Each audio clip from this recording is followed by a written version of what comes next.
So next up, TV celebrity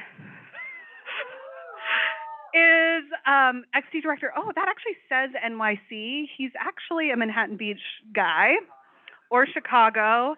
It's kind of awkward. Ian Abanoa, he's going to talk about making time your best friend. So give it up for Ian. Hello. Well, this topic is very interesting because you don't often think about if the clicker doesn't work. Great start. So one of the things I do want to start with is I do want to run an experiment. And so the experiment that I want to run with everyone is if you actually close your eyes real quick, and I really want people to close their eyes, okay? What I want to do is conduct a test. And this test is when you close your eyes, once you feel like you've hit 30 seconds, I want you to raise your hand, okay? When I say start, begin the count. And then when you believe that you've hit 30 seconds, raise your hand, okay? And start.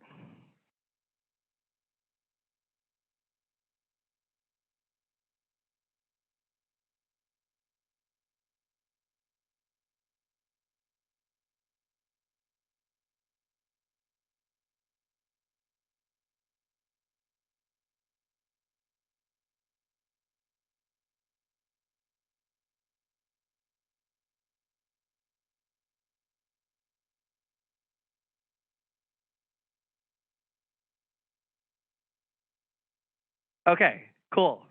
So what I just saw was in the room, there was about 20% of the people raise their hand at 20 seconds, right? And it started to actually progress towards 30 seconds. And then you saw about 10% of the room hit 33 seconds. And the reason why I want to utilize this as an experiment is because oftentimes when we think about time, we always relate to different questions, right? Whoa, time feels so fast. Why is it so fast? Or, where did the time go? Why does this year feel so quick? Or, the other question, you better hurry before time runs out, right? And so oftentimes, we always think about time. We never talk about you know what, time is slow. Yeah, it's cool. Or yeah, you know what, time's been super chill. And it's interesting because you start to see that in our internal clock, people are perceiving 30 seconds differently, right? Even though we have a counter, your perception of 30 seconds is different. And so we always ask ourselves, why do we say these phrases about time? As if it feels like time is running away. But time's not like this physical entity, right? It's not me literally walking off the stage saying, later. So one of the things I want to do is really think about how we can change our relationship with time, okay? Because time, again, it's not necessarily this whole physical construct. It is a relationship and a perception that I want to really enhance and really portray with everyone here in this room. So I ask, can time be your best friend? And if so, can we have more time? Can we find a way to not feel so rushed? Is this possible? Yes, I do believe it's possible. Are we best friends? Not yet, but at the end of this talk, we will. Okay, so we ask ourselves how. One of the things that I loved for today is things somehow happen in 4. So I have 4 things for you guys to talk about. 1, it's always good, create a baseline. How do we think about time? How do we understand time? Number 2, how do we now relate to it? And then number 3, Ian, why do you keep talking about best friend? I will teach you about this best friend mindset that we could all implement with time. And then last, how time and you can become best friends, okay? So number 1, understanding our knowledge of time. So we always ask ourselves, what is time? What's the construct of time? I'll give you the dictionary definition. So time is defined as a relationship with space as well. So we think about our universe, and Einstein talks about the theory of relativity. It's a relationship that has space and time combined in unison. So when we think about this, we always think about the 3 dimensions, right? 3 dimensions. We have the single point, the planar, the 2 dimensions, and then the 3-dimensional form. So the 3-dimensional form is just me in this space. Where does time come into place? So when you think about time in this 3-dimensional space, it really helps to track motion. Time understands that in this space, as I walk, it takes how many seconds, right? To get to point A to point B, it takes how many days or how many hours, right? And what I love about what Einstein talks about, because we always talk about like always measuring and trying to capture what time is as a measurement. But what's really interesting is Einstein just really thinks of it as just a simple way for us to talk about motion, how we move through the universe, how we move through space. And so one of the things that I want everyone to realize is that time does help to measure motion. So now as a society, as human beings, we're starting to grasp an understanding of our reality. No better way than to have our friend, Mr. Neil deGrasse Tyson, really talk about time, because I am not that smart. My professional ancestors, the earliest astronomers, basically invented timekeeping, all right? So all measures of time historically were derived from cosmic rhythms. So today we would say the rotation of the Earth, but in the day it was the movement of the sun. Yeah. So that gave you a day, and then the sun's position on the sky throughout the days differed, and temperatures changed, so that gave us the seasons. And then, of course, back then it was the sun doing all this, but we would learn that we rotate and we revolve around the sun. So that took really long to figure out, disturbingly long. I mean, only like 400 years ago. So what it tells you is that you can keep track of time even though you have no freaking idea what's going on. Because all that matters to you is that things repeat. Yeah. If you have something that repeats predictably, then you have created a timekeeping mechanism. Oops. So I love that. Time is relatable because we start to see it in repetition. Just like when you think about habit, behaviors, creating those things, a lot of it has to happen through repetition. So a lot of our understanding of what we think time is really just the relationship that it has with space in its infinite sense, and the repetition that we've started to observe of that relationship. So the fact that the Earth turns every 24 hours, or the fact that we go around the sun every 365 and a quarter days, which is a weird number. But that's where I really want to think about it as, because we think about time as being a way for us to identify the reality that we're living in, this universe that we're living in, we really should now beg the question of, so why should this relate to us, right? It's the existential question. Why are we here? What's our purpose? Why is the universe so big and we're so tiny? And so one of the things I wanted to level set with is this quote. Really think about this idea that because we start to look at time as repetition, because we start to build these benchmarks that allow us to think about how can we turn this into a tool that works for us?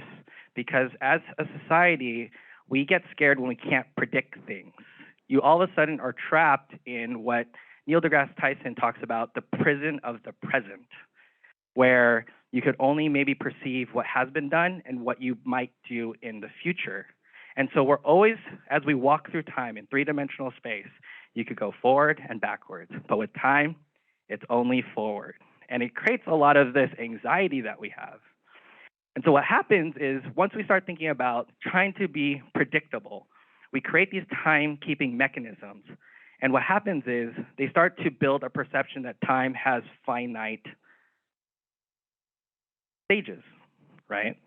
And these finite stages, oftentimes, when you think about it, can be clocked in. So one of the things I wanted to do was really kind of express this as just an illustration that when we think about our day, we do think about our day as like, I work 8 hours in a day, I sleep for 6 hours, I have to run for 10 minutes, right? Everything that you're doing has like a finite measurement to it. And so what happens is the way we talk about time, how much time do I have left? And so what I want to do real quick is really talk about how this impacts the way we think when we work, right?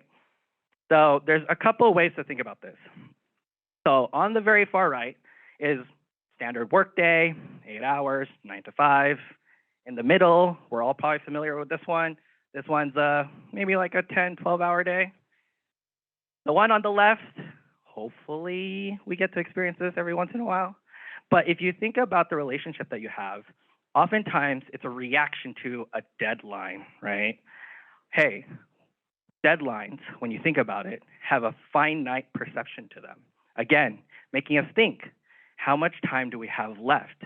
Oftentimes, the moment you think about that, sometimes it can create anxiety because we ask ourselves, what can we deliver in 10 weeks? How long does it take to complete this task? Is there even enough time to complete this task? I don't know. We'll see, right? Because we all know that in this world that we live in, we have to look for results. And these results are often related to finite perceptions of the way we think about moving forward. If I hit X step, I will move to this next step, right? So the relationship that we have is when we ask ourselves these questions, we start to get into a habit of repetition. I wake up, I go to work, I go back home, maybe eat dinner, go to sleep. I wake up, I go to work, go home, go to sleep, right? And so what happens is when you're in this modality of repetition, when you think about time as just being something that you have to complete, the frame of reference that we have is you actually start to allow your brain to not recognize what's happening in the moment. You start to go on autopilot mode. This happened to me actually once when in LA, I was driving from LAX to Pasadena. It's about a 30-mile drive. And I was taking some architecture classes there. After my second year going to that school, by the time I got to that school, I was like, how did I get here? That's dangerous. You're driving a car 30 miles, and you're like, how did I get here? And what I didn't realize is that commute, I was doing it every single day, same time. And so all of a sudden, my brain wasn't necessarily trying to be aware of the present. It just kind of turned into autopilot mode. Sometimes autopilot can be nice, but sometimes it can really make you think that time is now going fast. You just forget to pay attention. And so I'm going to play a video by Derek from the YouTube channel Veritasium, who'll talk about this a little bit more. In what we're doing. Another thing that appears to make time speed up is repetition. I'm going to show you a series of images, and I want you to consider how long each one appears on the screen. Are you ready? Go. So which one appeared to last the longest? If you're like most people, you'd probably say the dog. But all of those images actually appeared on screen for the same length of time. The dog seemed longer because it was novel and therefore your brain had to invest more energy in processing it. What's remarkable is that our sense of how long something is, or subjective duration, it correlates highly with how much energy we're using in our brains. Now, if you study how much energy people use in their brains over the course of their lifetime, you'll find that it peaks around age 5. If you think about it, this kind of makes sense, because when you're a kid, almost everything is novel to you, and therefore your brain needs to use more energy. Fully 66% of your resting energy intake, that's used by the brain because of all of the novel experiences. And that must at least in part explain why time appears to go more slowly. Again, so keep in mind, time is a subjective experience. One of the key words I do want everyone to remember is this idea of novelty, the nuance that you can interject into your lives every once in a while. So I beg the question, when you think about like our day, right?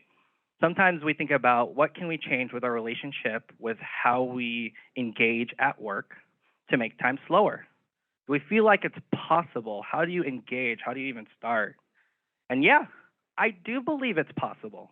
Because one of the key areas that I really think about when you start focusing about time and the things that you can control is to really look at, within this diagram, what are some of the factors that you know wholeheartedly that you can control? Because oftentimes when you're sleeping, I really don't think you can control that. So let's take that one out. At work, there are some aspects that you can control. However, because of obviously our projects, the time commitments we have, some of those things can be out of our control. So I really want us to focus on the things we can control with time, our personal time. Because one of the things that I've learned, and I actually talked to some people about this, I had an architecture professor that talked about this idea of the binuclear concept. The binuclear concept is something that you talk about where the positive and the negative can coexist at once. And so if you think about work as existing, you need to treat your personal time in the same manner so that they can coexist holistically within time. And so that's one of the things that I really want us to think about, that when you think about how time relates to us, whether it's work, repetition, and things like that, keep in mind that if you try to make things novel, your brain exercises a little bit more energy, and that will then allow you to have this perception that time starts to be slow. Because what happens is we're not activating a finite mindset, we're starting to activate a more novel mindset. And what I love about this idea of the novel mindset is because you can access something in your brain that's a little bit more creative. You start to think about things as more of a personal relationship. You start to look at exercises like if you were to be present. People always talk about like when you wake up, what are the 5 things you're more gratitude? So what are the 5 things that you have gratitude of? And I actually was talking to my therapist last week, and what was a good exercise was she was like, Ian, just practice every morning and every night your 5 senses. And she was like, what do you hear? What do you see? What do you taste? What do you smell? What do you touch? Right?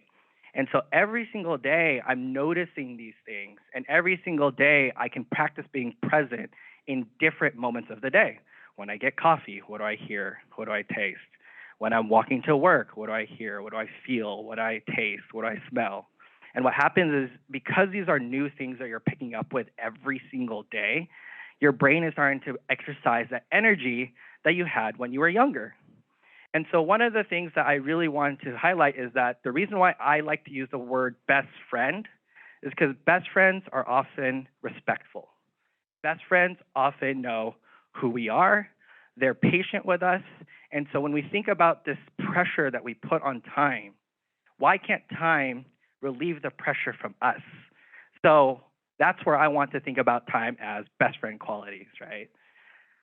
So we have, can time live with us with integrity, authenticity? Can time be something that we put our trust in? Can time be loyal to us? Can time have empathy for me? Can time be a good listener? And I actually want to pause on the good listener part, because one of the areas that has changed my life is practicing active listening. So rather than telling time, here's what I need to do, ask time, what should I do? Because sometimes in that dialogue, you find yourself talking to yourself a lot. Doesn't mean you're crazy. However, it can mean that you have an imagination best friend in your mind, right? And I bawled when I saw Inside Out and I saw Bing Bong. Because Bing Bong to me, and if you think about the anecdote of the Veritasium video, when you were younger, you allowed yourself to have these kind of creative novelties in your life. And so I constantly remind myself, but when I talk to myself about, oh, I feel rushed, I feel this, oftentimes a lot of that is because you have these external pressures, right? Because as a society, we've created a calendar, time, and like the measurement of days and hours and expectations. And so we always kind of ask ourselves, why does it seem like it's passing by? Am I using my time well? Do I have enough time? And oftentimes these are external pressures that we're comparing ourselves to. And one of the things that I wanted to do is with Bing Bong, really have that internal conversation, right? And really kind of motivate those questions rather than thinking about it from a filter of external pressures, to be authentic with yourself, be the best friend to yourself, and really start to ask yourself these questions.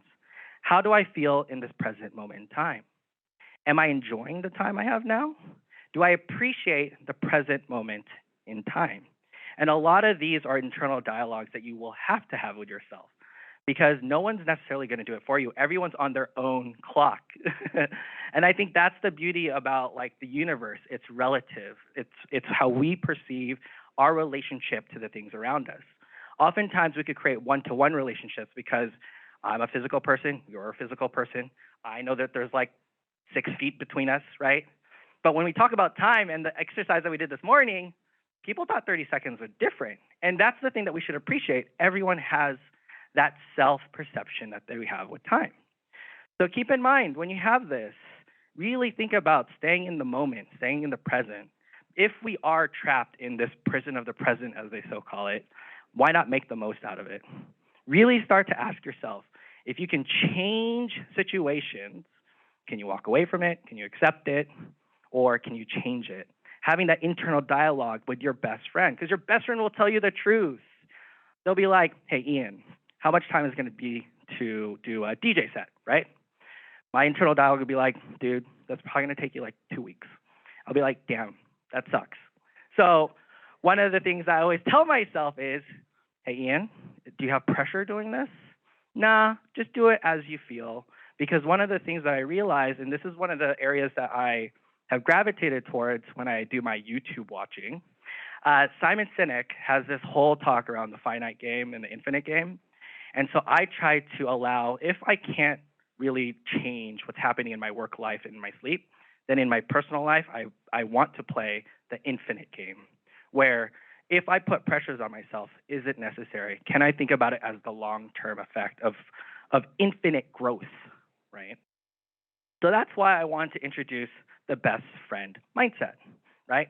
Keeping in mind this internal dialogue that you have with yourself in things that you can control. And oftentimes these are your personal time.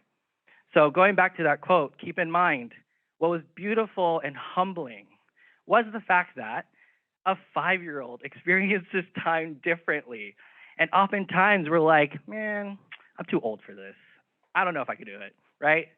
But it doesn't hurt to just start having that childlike mindset, especially here at DV when we're often told to like push the boundaries, to be creative, to, challenge the norm. Sometimes you have to look at it from a different point of view. And so when I had this childlike mindset, you could start to see it started going down. But then Time and I, we became homies. We became best friends. And what was beautiful about this time, as, some people have talked to me about like, hey, how are you doing, Ian? I'm like, you know what? These past 3 years have been the slowest years of my life. And people are like, nah, that's BS. But it's hard for me to explain to others because at the end of the day, it's my perception and my relationship that I have with time. And so this is why I do think that the best friend mindset matters, because it creates that authenticity in your mind to give yourself the same respect that a best friend would, to give yourself the same loyalty that the best friend would, but most of all, to be an active listener to yourself like a best friend would. And so that's why I think the best friends will prioritize your personal time no matter what. And so the last thing that I want to talk about real quick is really kind of activating this making time your best friend. Because obviously, what I tell you is only my experience. So is there a framework in place? I don't know. Let's find out. With this equation, right, can time plus best friend equal more time? Well, I had a professor back at Art Center. His name was Fridolin Bazart. He created this class called Creative Strategies. And this was one of the most instrumental, impactful things in my life because it taught you to look at things from a different angle always. And so one of the snippets from his book is called Problem Framing. And what I like about this is always telling yourself to look at things more deeply and to look at it from another point of view. And it's quite evident. Like, it's funny how we use techniques when we do interviews and ethnos and things like that, right? We ask the 5 whys to get deeper. Do we ever tell the 5 whys to ourselves? Do we ever go, Ian, how do you feel? Oh, I feel good. No, but how do you really feel? Oh, I was really bothered with the situation that happened earlier. Why? What happened? What caused that? Oh, I think someone was communicating with me the other way, rubbed me the wrong way. I wasn't sure how to confidently approach that situation. Oh, so how do you feel like you could approach that situation? Literally having these mechanics of having that dialogue with care allows you to have the deepened understanding of what that problem is. So we'll do a little exercise. So we'll pick one of the things, and this is the mental model that oftentimes we have, right? Where did the time go? This year felt quick. And that's usually because we ask ourselves, time, what can I do to not make you go? Do not leave me, time. Time, what happened this year that it all felt so quick? First of all, stop blaming time, all right?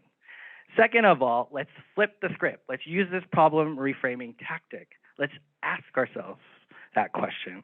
So when we ask ourselves, where did the time go? Time can talk to me as a perception of my best friend. They say, you know what, Ian, I'm still around. Don't worry. I'm linked to space and the universe. I'm not going to go anywhere.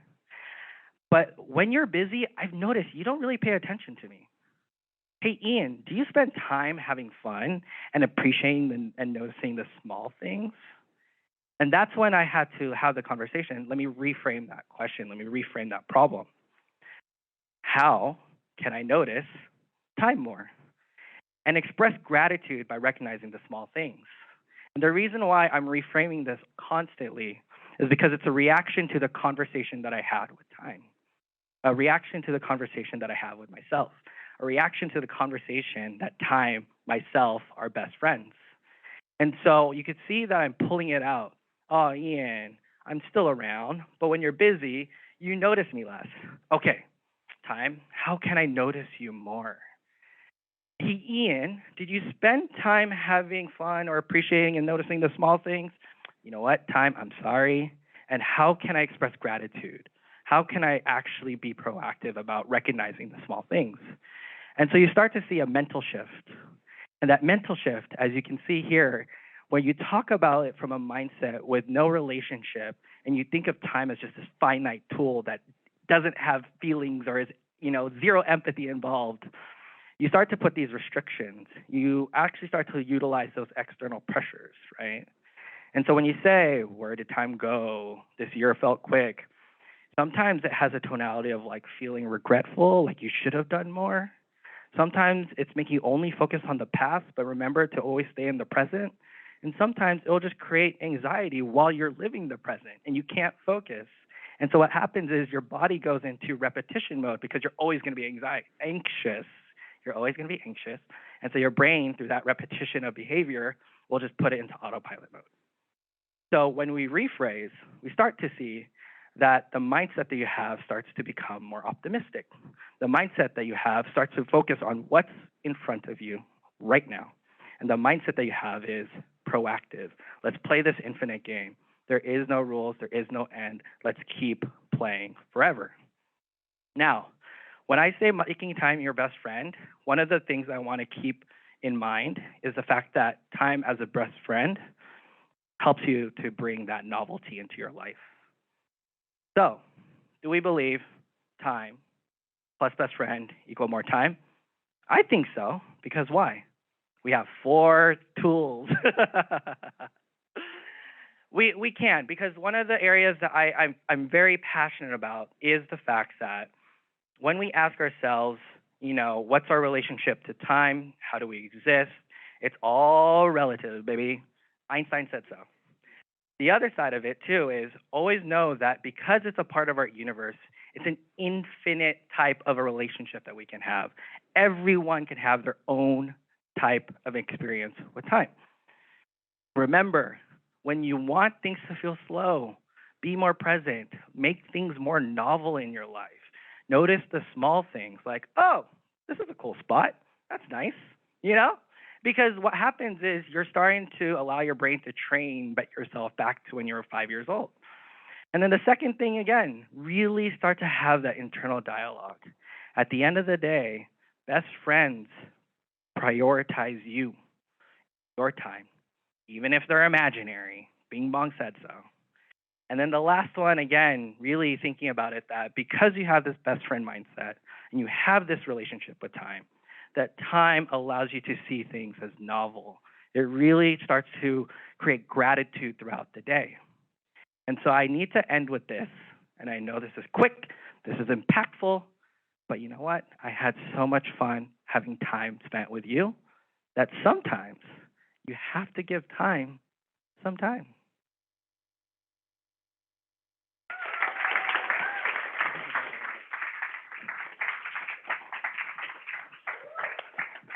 So, I don't know how much time we have left, but would love to open it up to the room on your experiences with time. Do you feel rushed? What are some activities that other people have done to have that novel mindset, that best friend mindset? Anyone? I will bring the microphone to you. Gerardo. I'm coming.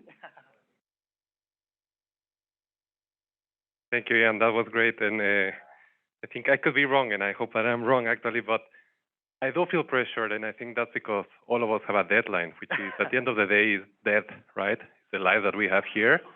Sorry. Yeah, no, I love that. I love that. And for me, that's kind of like the driver. And somehow greed also drives the conversation, because it never feels like there's enough time to do, even if you appreciate the small things. Yeah. There's never enough. So that's. Well, so actually, here's where we can kind of look at that, because I thought Jessica had a great framing in her talk about creating these benchmarks and these benchmark deadlines. What was beautiful about the way she was talking about deadlines is they were progressive deadlines, right? So you would run 10 miles. Okay, next day, run 12. That extra 2 is a new experience for you. Let me run now 16. Those extra 4 are now a new experience for you. And so even as you create these deadlines will have nuances in them that you have to be conscious of, or else all of a sudden sometimes you just go into like, all right, clock in, clock out, clock in, clock out. And there's nothing wrong with that. I think the reason why I love this mindset that you can make time your best friend is because we're often just pressured to have to do or be something. But honestly, be you. No one's putting pressure for you to just be yourself. And I think that was one of the most beautiful things that I found with everyone's talk today, was really kind of showing that every single inspiration really starts with just you first. And so just having that conversation, whether you feel time blocked or not, it's your perception of what you want to make those novel experiences. Yes, Madison. Hold on. You're on the other side of the room.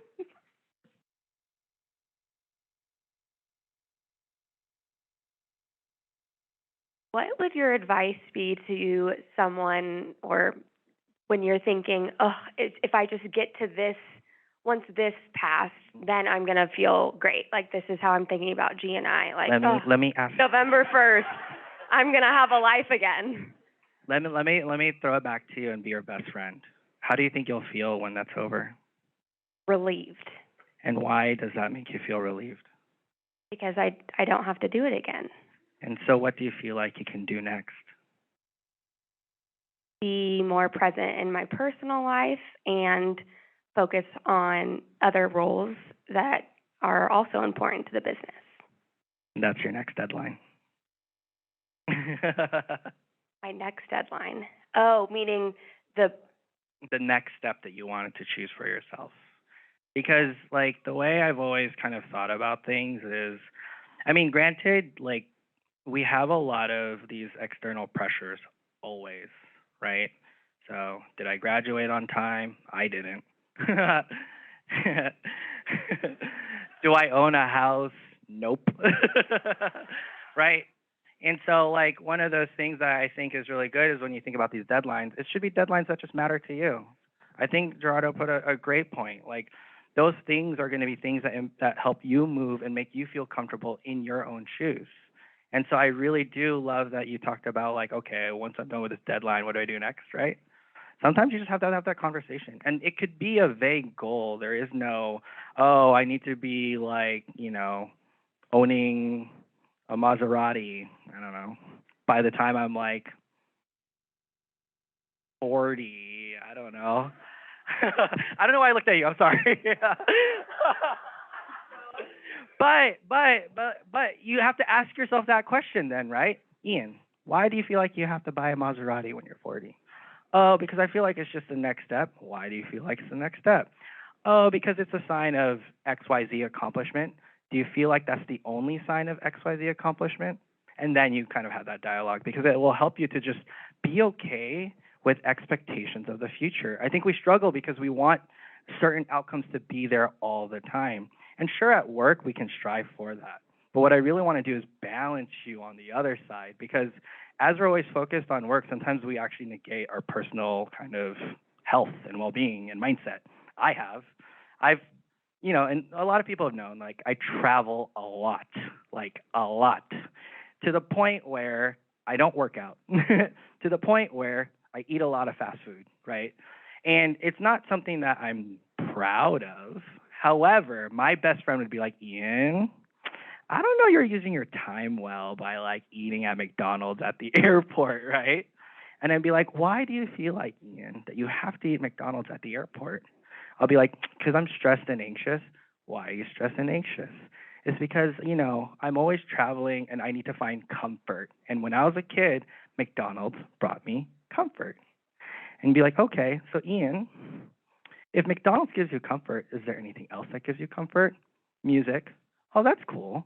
So when you're at the airport, would you want to just like try to find new music while you're there? That sounds like a pretty cool idea. And it's hard because like we often get nervous to ask ourselves these questions because it makes you exposed, it makes you vulnerable. But the beautiful part about this mindset of making time your best friend, it's only you who has to know that you're vulnerable to yourself. You don't have to expose it to anyone. And I think that's the reason why when we think about our personal time, you could always focus on yourself. I think that's the thing that helps us protect what we want to do in the future, but always recommending that we are thankful for what we have today. Oh. Time for one more question or discussion if you want.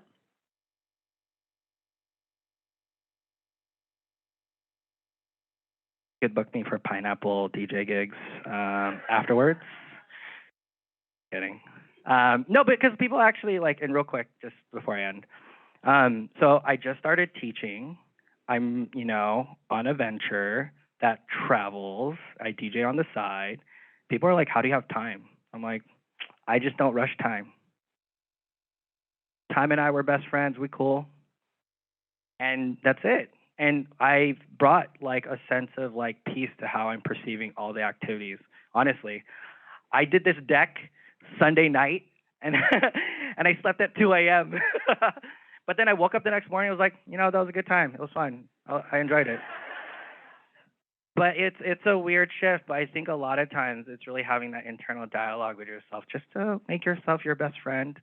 Time is a way to be that voice, to be your best friend to yourself, or bing bong, whichever.